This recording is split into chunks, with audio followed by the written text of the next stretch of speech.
नाज़रीन अस्सलाम वालेकुम। आजकल फ़ॉरेन फंडिंग और या ममनुआ फंडिंग की बहुत बात हो रही है नाज़रीन।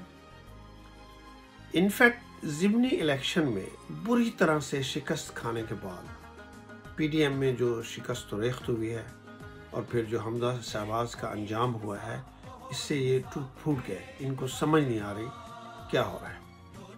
इनफैक्ट जो रिजीम चेंज का प्लान था वो पार्ट 1 ये था कि पीटीआई को सियासी इक़्तिदार से बाहर किया जाए। पहले उसमें वो हो गए हैं, लेकिन जिस तरीके से लड़खड़ा रहे हैं, अनफॉर्चुनेटली मुल्कों को कीमत अदा करनी पड़ रही है। इन पे तो कोई फ़र्क नहीं आ रहा।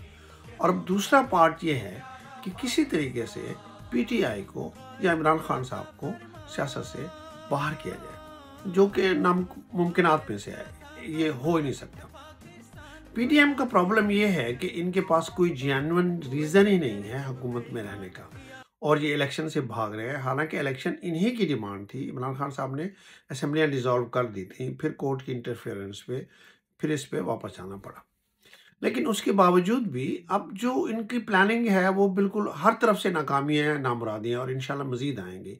अभी जो सबसे पहले जो इन्होंने स्ट्रैटेजी शुरू की गवर्नमेंट में आते ही, जी इमरान खान को हमने जो सबसे बड़ा मुश्किल टास्क इन्होंने अपने लिए चूज़ किया, वो इम्पॉसिबल है कि इमरान खान को करेक्ट साबित करना है, करप्ट करना है जी, ये साबित, ताकि फिर ये इक्वेशन हो जाएगी जी कि इमरान खान भी करता है। तो उसके लिए पहले फ़र्क होगी, साहबा का नाम लिया गया। उनका रियल एस्टेट का बिज़नेस है, उनका गवर्नमेंट का कोई ऑफिस होल्डर नहीं है, लेकिन ये है कि वो खातून अव्वल साहबा की करीबी दोस्त थी। तो इस तरीके से उनको किस तरीके से इमरान खान साहब की फैमिली को घेरे में लें, टोटली नाकामी। तोशाखाना केस में घड़ी का केस निकाला, कोर्ट में गया, कोर्ट ने कहा भाई सबके लाओ, कुछ नहीं बना। और फिर जनाब अली ये इस तरीके से बहुतान और उस पर चलते रहा। हर तरफ से नाकामी के बाद अब ये गए जनाब अपने पार्टनर के पास, जो कि इलेक्शन कमीशन है, कि जी आप इनको किस तरीके से इनके ऊपर ये फॉरेन फंडिंग का कोई केस बना दें। अब इलेक्शन कमीशन का ये काम ही नहीं है, वो तो ये कर ही नहीं सकते। और कैसे इलेक्शन कमीशन सिर्फ एक पार्टी, जो कि पाकिस्तान तहरीक इंसाफ है, उसके ऊपर आप बात करें। ना मुस्लिम लीग के है फंडिंग का पता, ना पीपल्स पार्टी का है, फजलुर रहमान साहब का भी कोई नहीं। ऊपर से आप जाते हैं पैसे, इनके पास फंडिंग कहाँ से आती है? सो दैट्स टोटली बायस। और इंशाल्लाह इनको ये उनके गले में पड़ गया है। लोगों ने बयानात देने शुरू कर दिए हैं, वो सामने आ रहा है, और ये फैसला ये ऐसे कर ही नहीं सकते हैं। तो इसमें भी इनको नाकामी होगी। अब यहाँ तो असल में पाकिस्तान की सियासत का दस्तूरी कुछ ऐसा है ना, कि यहाँ पर तो ये है कि जी आप सियासत करें, मुल्क को लूटें, पैसा बाहर लेके जाएं।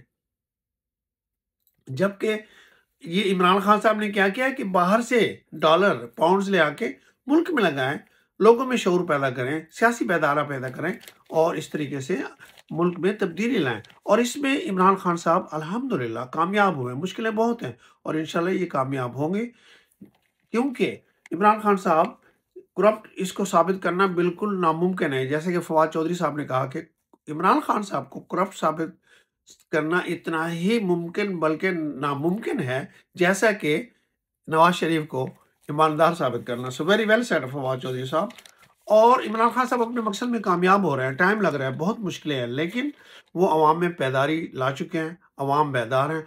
इमरान खान की एक कॉल पे पूरा मुल्क और बैरून मुल्क अवाम निकलने के लिए तैयार रहते हैं हमेशा।